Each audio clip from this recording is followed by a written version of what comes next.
Bom dia, meu nome é Gustavo e eu gostaria de conversar um pouquinho com vocês a respeito de um assunto que é um pouco delicado e que já estamos cansados de ver aí, não só aqui no nosso ambiente onde nós moramos, mas completamente no mundo todo, que é a maldade.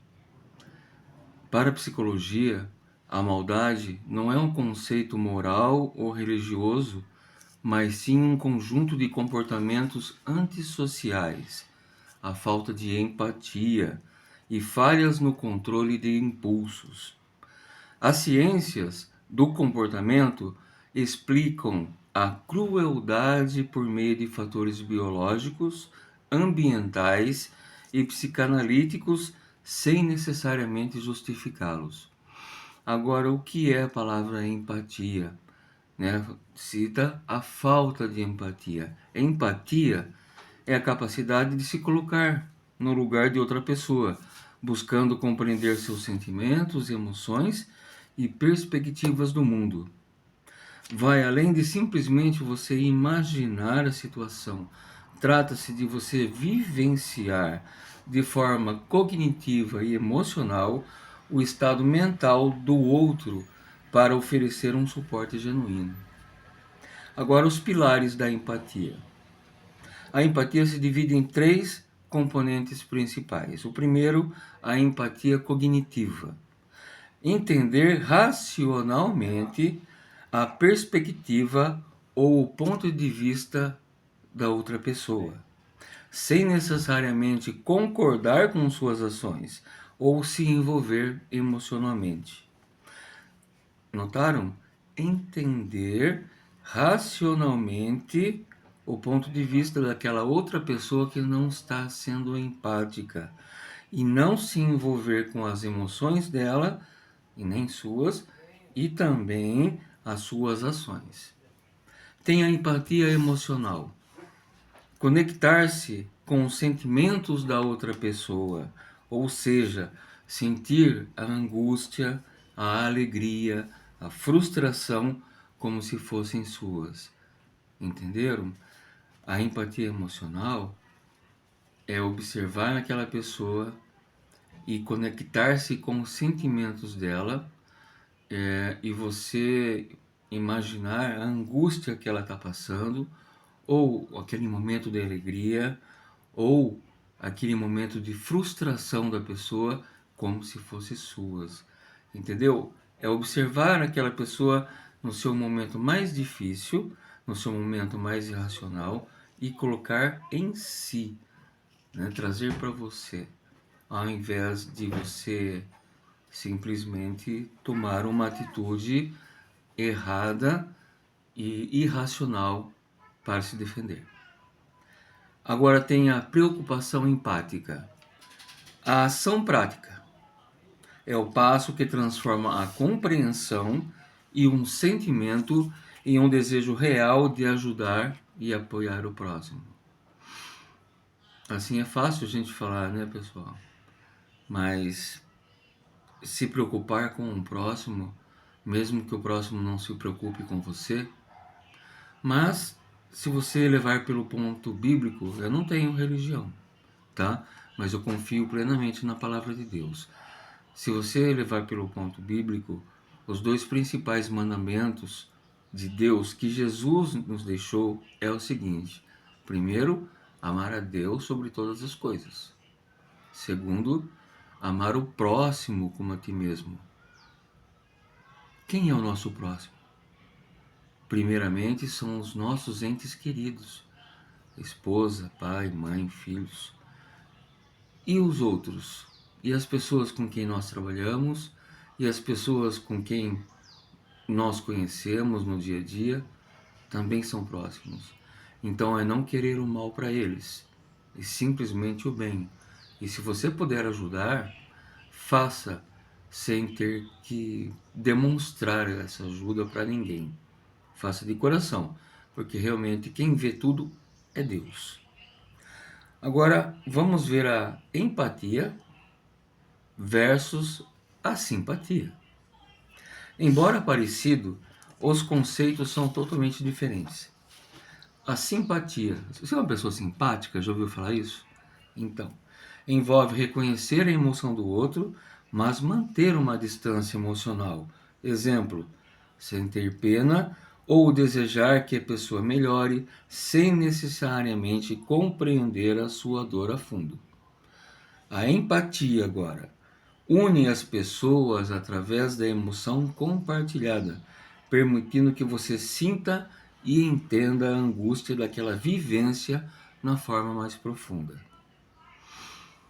Voltando para a maldade, vamos ver as raízes da maldade agora. Transtornos de personalidade. Casos extremos costumam estar ligados ao transtorno de personalidade antissocial, pela sigla TPAS, que engloba a psicopatia e a sociopatia. Essas pessoas costumam ter alterações na região do cérebro responsável pelo medo e pela empatia. Traumas e histórico de vida. Muitas pessoas cruéis passam por abusos, negligência ou violência extrema no desenvolvimento infantil, transformando, ou seja, a própria dor em ataque aos outros.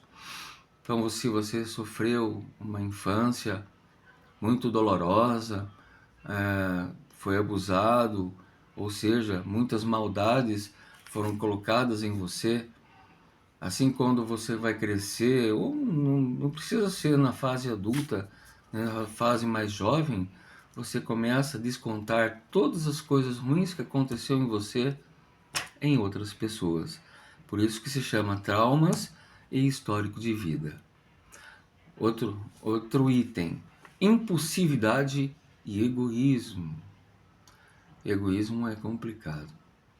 É pensar somente em você, que você é o centro de todas as coisas. Ações destrutivas cotidianas muitas vezes não são premeditadas, mas sim o resultado de impulsos momentâneos e desrespeito pelos limites de outras pessoas. Impulsos, meus companheiros e companheiras, de forma que você não consegue pensar antes de realizar. É por forma de impulso, é imediato. Você sofre aquela represária, ou aquela ação que você não gostou, e você já age momentaneamente. Só que numa ação de, vamos colocar entre parênteses, de destruição, né? De querer o mal para o próximo. Isso é porque você não tem o controle sobre a sua impulsividade. É que fazer as coisas no ato, certo? Agora vamos ver o efeito das relações e da sociedade. A psicologia estuda a crença de que as pessoas más sempre são punidas. Isso gera frustração quando a maldade triunfa e nos faz tentar roubar ou rotular as pessoas cruéis como sendo pessoas anormais, não normais, quando na verdade a crueldade pode estar camuflada na sua rotina. A maldade cotidiana manifesta-se através das manipulações, mentiras, críticas disfarçadas de conselhos, invalidade emocional e falsidade para obter vantagens. Isso a gente vê tantas coisas todos os dias, a maldade das pessoas, né? Umas que roubam as outras, umas que querem o mal de outras, nas empresas, um querendo puxar o tapete para ser melhor, né? Querer status, mas no fundo ele não pensa, ele não está sendo empático, o quanto está prejudicando aquela vítima. Por isso que eu falo, hoje no mundo inteiro a gente vê muito essa maldade, né, no coração das pessoas. Mas a gente não pode se desiludir, porque existem pessoas más, né? E existem pessoas muito boas, que não querem o mal para ninguém. Vamos ver um pouco o que a Bíblia, a palavra de Deus, fala a respeito da maldade. Segundo a Bíblia, a maldade é consequência do distanciamento do ser humano de Deus. Ela se origina no coração e na mente, manifestando-se em pensamentos egoístas, injustiças e rebelião. A palavra ensina que a prática do mal é destrutiva, mas garante que a justiça divina reinará. Apesar da prática da pessoa ser destrutiva, um dia a justiça divina vai reinar sobre todos nós. Mas independentemente, até que isso não aconteça, a gente tem que ter em mente de que tudo que a pessoa planta de ruim, ela vai colher. Isso é justiça, não é punição. É o que você plantar, você vai colher. Se você plantar as coisas ruins, você certamente vai colher coisas ruins. E ao contrário, se você plantar coisas boas, vai colher coisas boas.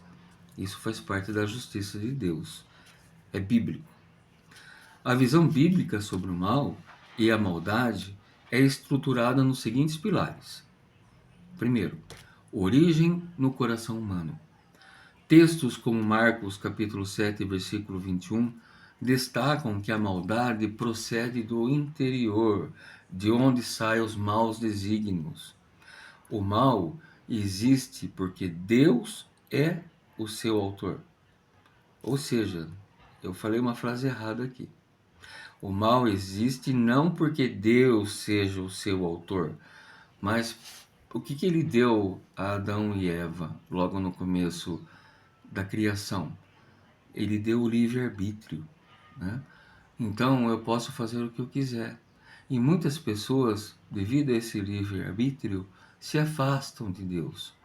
E quando a pessoa se afastam daquilo que é bom, ela traz consigo em seu interior todas as coisas que não são boas, todas as coisas que desagradam a Deus e muitas vezes todas as coisas que vêm machucar a você e as pessoas que estão ao seu redor.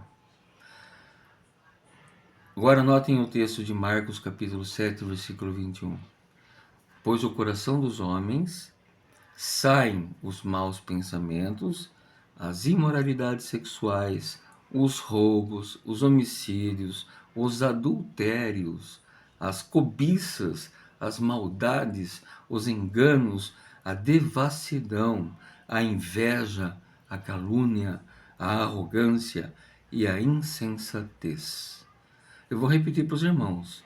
Pois do coração dos homens saem os maus pensamentos, como, por exemplo, imoralidades sexuais, roubos, homicídios, adultério, cobiça, a inveja também entra nisso, maldade, engano, devassidão, a calúnia, a arrogância e a insensatez.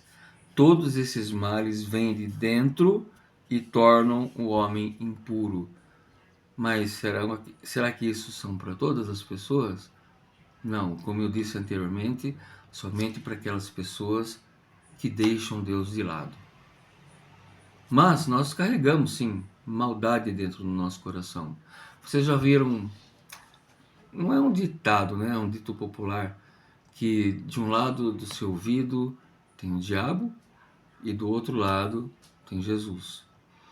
O diabo fala para você, faz essa maldade, roube, cobice, inveja. E do outro lado, não faça isso, não faça aquilo, faça o que é melhor. E qual a gente escolhe? É o livre-arbítrio. Ou escolhe fazer aquilo que é mal, ou você escolhe fazer aquilo que é bom. Então, a consequência do pecado. Em Gênesis capítulo 6, versículo 5, a Bíblia relata que antes do dilúvio, a maldade do homem se multiplicará de tal forma que os pensamentos do seu coração eram continuamente maus.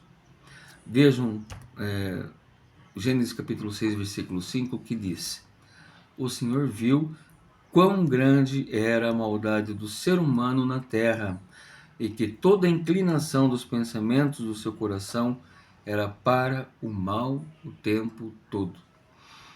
Então Deus teria que fazer alguma coisa para que isso não se proliferasse. Então, o que ele fez? Ele pediu para que Noé, né, durante, olha só, até a construção da arca, que demorou anos e anos e anos e anos, espalhasse a palavra de Deus para todas as pessoas, para observar quem realmente se manifestaria para o bem ou quem realmente continuaria nos maus pensamentos, na maldade do coração. E depois, quando veio o dilúvio, somente a família de Noé e os seus foram salvos. O restante da humanidade que tinha naquela época foi destruída. Para que Deus fez isso? Para tentar construir algo novo, mas foi pelo livre-arbítrio que as pessoas não quiseram seguir aquilo que é bom, não ouviram as palavras de Noé. Continuando. Princípio da retribuição. Aquele que pratica o mal acaba colhendo a sua própria destruição. Vocês lembram que eu falei na lei da colheita, né? Se você plantar coisas boas, colhe por coisas boas. Se você plantar coisas ruins, obviamente coisas ruins. Proibição da vingança. A conduta cristã, para aqueles que realmente seguem os conselhos de Jesus Cristo, exige que o mal não seja retribuído com mal. Por quê?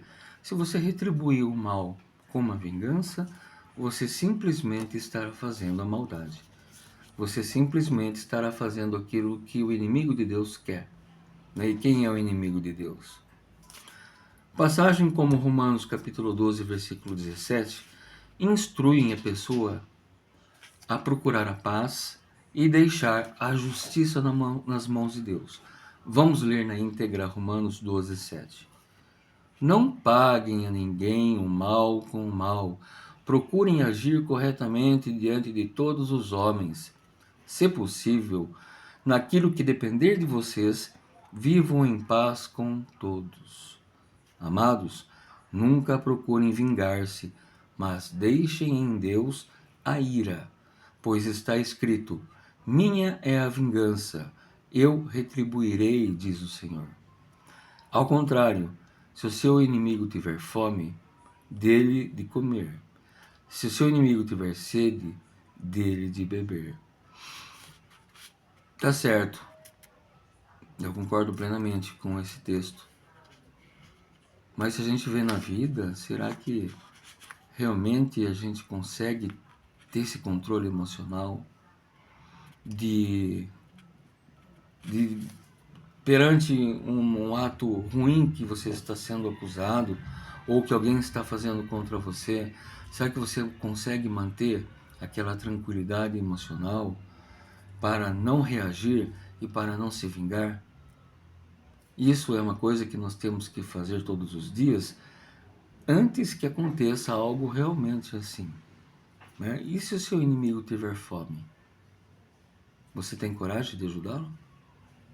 E se o seu inimigo, vamos colocar um exemplo mais forte, se o seu inimigo ou aquela pessoa matou alguém da sua família, seu ente querido, você tem coragem, você conseguiria perdoar? E você conseguiria dar-lhe de comer e dar-lhe de beber?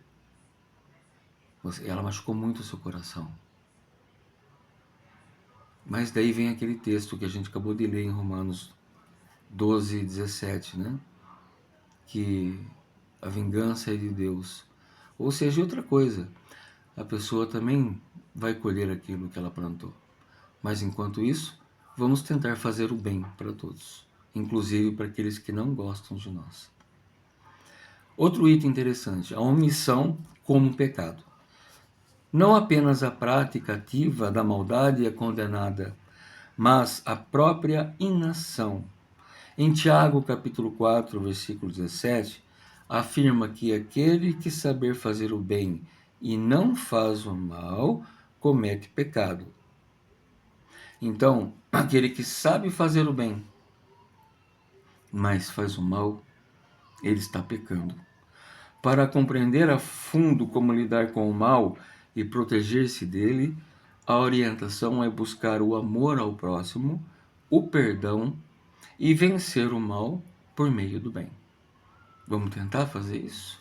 Vamos tentar compreender, vamos ter a empatia de compreender aquela pessoa que está supostamente não fazendo a vontade de Deus e está com aquele coração cheio de amargura, de ódio, de ira, de raiva. Vamos tentar pensar nisso e, e ao invés de criticarmos, nós amarmos aquela pessoa, queremos bem aquela pessoa. E, certamente, se ela fez algo errado para você e ela se arrependeu de coração e vier pedir o perdão, você perdoa e vencer o mal com o bem. Mas a intenção, mesmo que você perdoe aquela pessoa, você não é obrigado a ter amizade. Ela te fez um mal, te prejudicou bastante e veio pedir perdão. Então você perdoou seu coração e o coração dela estão melhores. Mas você não é obrigado a continuar gostando, né, daquela pessoa. Mas mesmo assim, se ela passar necessidade e procurar por a sua ajuda, baseado naquilo que a gente viu aqui, né, baseado no amor, a gente pode acolher. Vamos acolher, né? Assim que imagine se nós estivéssemos no lugar dela e precisássemos da ajuda daquele de quem nós prejudicamos e ele nos acolher. É fazer o mal, é fazer o bem, né, para todas as pessoas. É vencer o bem contra o mal. Então, o texto de Tiago, capítulo 17, diz o seguinte: não paguem a ninguém o mal com o mal. Procurem agir corretamente diante de todos os homens. Se possível, naquilo que depender de vocês, vivam em paz com todos os homens. Amados, nunca procurem vingar-se. Deixem com Deus a ira, pois está escrito: minha é a vingança, e eu retribuirei, diz o Senhor. Ao contrário, se o seu inimigo tiver fome, dê-lhe o que comer. Se o seu inimigo tiver sede, dê-lhe o que beber. Se o seu inimigo estiver com frio, dê-lhe algo para lhe aquecer. Então, vamos tentar fazer o possível para ter o mesmo coração de Deus. Deus disse que a sua criação é semelhante a Ele, né? Ele nos fez e colocou uma palavrinha muito importante em nosso coração, que é o amor. Então vamos fazer melhor, vamos amar as pessoas e vamos lutar para não colocar em prática a ira, a vingança, né, a inveja e outras coisas ruins que nós conversamos aqui. Tenham um excelente dia, uma excelente noite e que Deus nos abençoe. Amém.